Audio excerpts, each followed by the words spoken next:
이어가겠습니다. 경기도 의회 서현옥 의원이 좌장을 맡은 돌봄 국가책임제, 돌봄과 일자리의 선순환 전략 토론회가 지난 18일에 개최가 됐는데요. 이번 토론회는 일자리의 선순환 전략을 제시하기 위해 마련된 그런 자리였다고 하는데, 자, 이와 관련해서 경기도 의회 서현옥 의원 연결해서 좀 이야기 들어보겠습니다. 자, 서현옥 의원님 안녕하세요. 네, 안녕하세요. 네, 반갑습니다. 네, 자, 지난 18일이었죠.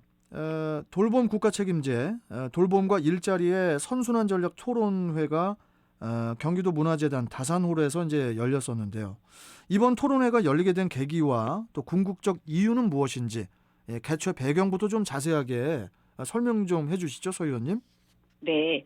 한국 사회는 기존에도 고령화와 맞벌이 가정의 증가로 돌봄의 수요가 계속 증가해 왔는데요. 네. 여기에 코로나19로 인해서 학생들의 개학이 연기되고 또 장애인과 노인을 위한 복지시설 운영 또한 잇따라 중단되면서 돌봄의 책임이 가족 구성원 그 가운데서도 사실은 특히 여성들이 과도한 부담을 지게 되었잖아요. 또 실제 코로나19 남성에 비해서 여성의 비경제활동 비율이 급격히 증가했음을 보여주는 연구들이 다수 나왔는데요. 코로나 이러한 때문에 상황에서 급격히 개인의 증가했어요? 희생이 아니라 협력적 공공의 개입을 통한 돌봄의 필요성을 절감했고 네. 토론회를 마련하여 돌봄 국가 책임제에 대한 논의를 시작해 보고자 하였습니다. 예, 예. 아무튼 중간중간에 제가 질문한 건 좀 죄송하고. 네. 자, 그나저나 이번 토론회는 2021 경기도 상반기 정책 토론 대축제의 일환으로 열린 뭐 그런 그 토론회지 않습니까?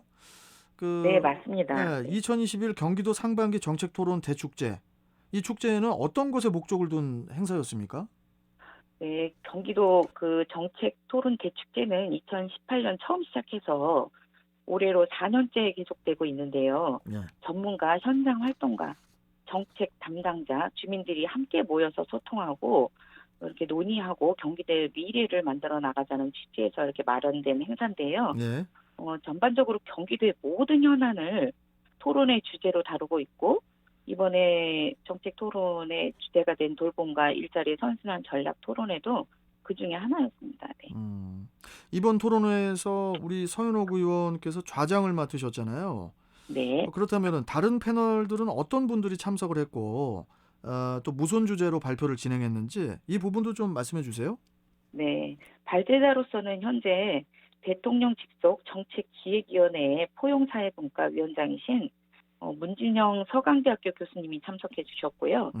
또 토론자로서는 안성숙 성남 어린이집 운영지원단장님, 또 노상은 오산대학교 사회복지상담학과 교수님, 김민수 보편적 복지국가포럼 경기본부장님, 또 황경란 경기복지재단 전략연구팀의 선임연구원님 이렇게 함께해 주셨는데요. 네. 발제자인 문진영 교수님께서는 돌봄에 대한 새로운 가치를 부여하고 우리나라의 동력이 될 수 있겠다며 이렇게 말씀 주셨고 돌봄을 사회화와 돌봄과 일자리의 선순환으로 돌봄 경제의 붐을 일으키는 것이 복지 선진국으로 갈 수 있는 길이다라고 이렇게 강조해 주셨습니다.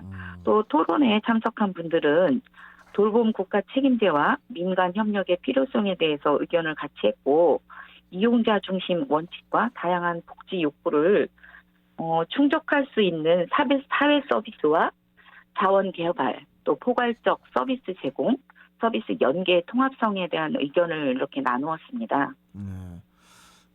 우리 서현옥 의원님. 네. 이게 지금 토론회 주제이기도 했던 그 돌봄 국가 책임제 있잖아요. 네. 이게 뭐 돌봄을 국가에서 책임을 져준다 이런 겁니까? 구체적으로 좀 어떤 걸 뜻하는 거죠, 이게? 네, 돌봄 국가 책임제란 지역 주민들이 병원이나 시설이 아닌 자기 집 또는 지원 주택 등과 같이 본인이 기존에 이렇게 거주하던 곳에서 개인의 욕구에 맞는 서비스를 제공받으면서 지역사회와 함께 어울려 이렇게 살아갈 수 있도록 보장하는 제도를 말하는데요.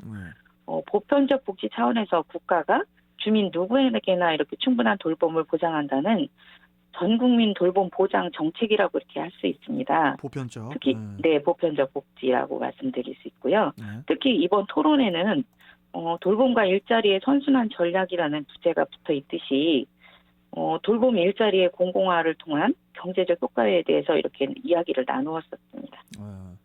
그 현재 우리나라의 돌봄 상황은 어떤지 이것도 좀 궁금한데, 원래 이제 뭐 돌봄이라는 것이 이제 사실 다양한 곳에서 필요한 거잖아요. 네네. 어떤 분야에서 가장 많은 돌봄이 필요한가요, 지금?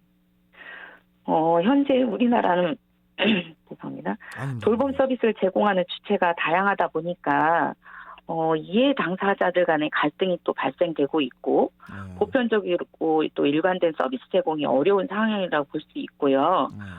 이런 문제들을 해결해 나가기 위해서 사실은 사회서비스원이 출범했지만 아직 해결해야 할 숙제가 많이 남아 있습니다. 제 개인적으로는 여러 가지 돌봄이 많이 필요한 곳이 많지만 저는 아동 돌봄에 많은 관심을 가지고 있어요. 현재 경기도의회 의원들로 구성된 연구단체인 사회적 어린이 돌봄 연구회 회장으로도 이렇게 활동 중에 있습니다. 우리 서 의원께서. 네네네. 특히 아동 돌봄 분야를 다시 점검할 필요가 있다고 생각하고 코로나19로 인해서 학생들이 개학이 연기되면서 또 학부모들이 학습이나 돌봄 공백을 고스란히 떠안고 있잖아요, 지금. 그렇죠. 네, 그동안 지역사회의 아동 돌봄 인프라가 취약했음을 보여주고 있고 아동 돌봄을 보완할 기회로 이렇게 삼아야 된다고 이렇게 생각합니다.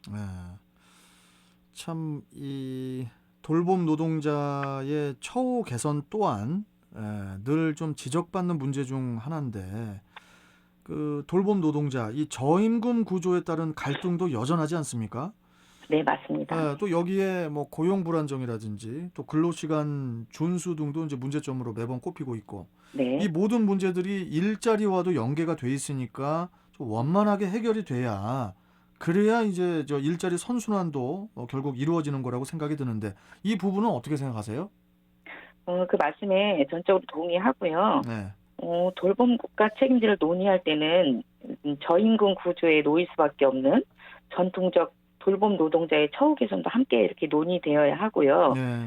돌봄 일자리의 질과 통합 돌봄의 내실화가 정책적으로 논의되지 않을 때 벌어지는 양극화가 우리 사회의 또 다른 논쟁거리가 될 수 있고요. 그렇죠. 또 이번 토론에서도 돌봄 일자리의 질과 돌봄 노동자의 고용 안정, 차별 금지를 통한 비정규직 대책의 필요성에 대한 이야기들이 나왔는데요. 돌봄 노동자의 처우 개선에 대한 구체적인 논의는 앞서 4월 달에 개최된 돌봄 노동자의 처우 개선을 위한 토론회가 또 진행이 됐었어요. 그래요. 그 부분에 대해서는 거기에서 논의된 바가 있습니다. 토론회에서 나오는 의견들을 이렇게 취합을 해서 네. 또 현재 돌봄 상황에 대입시켜서 이제 부족한 네. 점을 보완하는 그런 노력을 또 하실 것 같은데, 네네. 앞으로 이를 위해서 어떤 계획들을 또 갖고 계신지, 우리 서현옥 의원님의 향후 활동과 각오에 대해서 좀 마지막으로 한 말씀 좀 해주세요. 네. 제가 평택이 지역구이잖아요. 그래서 예. 평택에 평소에도 지역의 사회 서비스, 사회복지 현장에서 나오는 여러 가지 목소리들 듣고 있습니다. 제가 비록 상임위원회가 보건복지위원회는 아니지만 안전행정위원회 위원으로서 또 이렇게 앞서서 말씀드린 대로 사회적 어린이 돌봄 연구회 회장으로도 활동 중이기도 하고 돌봄 서비스는 향후 우리의 삶과 직결된 이렇게 문제잖아요. 그렇죠. 그 부분에 대해서 심도 있게 살펴볼 필요가 있다고 보고 그동안 정부를 비롯해서 경기도 각 지자체마다 보편적 사회적 복지 및 또 돌봄 서비스를 외치고 있지만 현실적 실천 대책을 위한 노력은 좀 부족한 것 같습니다. 또 지금처럼 돌봄 분야에 지속적으로 관심을 가지고 돌봄 현장을 위해서 개선해 나갈 것이고 또 현장의 목소리를 담은 현실적인 대책들이 나올 수 있도록 경기도에 이렇게 정책 반영이 될 수 있도록 노력해 나가겠습니다. 안전행정위원회에 계시면서도 이제 사회복지에 이렇게 또 신경을 써 주시고 계시고 또 약자들을 위해서 계속 또 수고를 해주시고 계신데 네. 지금처럼 계속 좀 이끌어 주시고요. 네. 나중에 또 다른 사안으로 또 뵙도록 하겠습니다. 서현옥 의원님 네. 감사합니다. 네, 감사합니다. 네, 자 경기도 의회 안전행정위원회 서현옥 의원과 함께했습니다.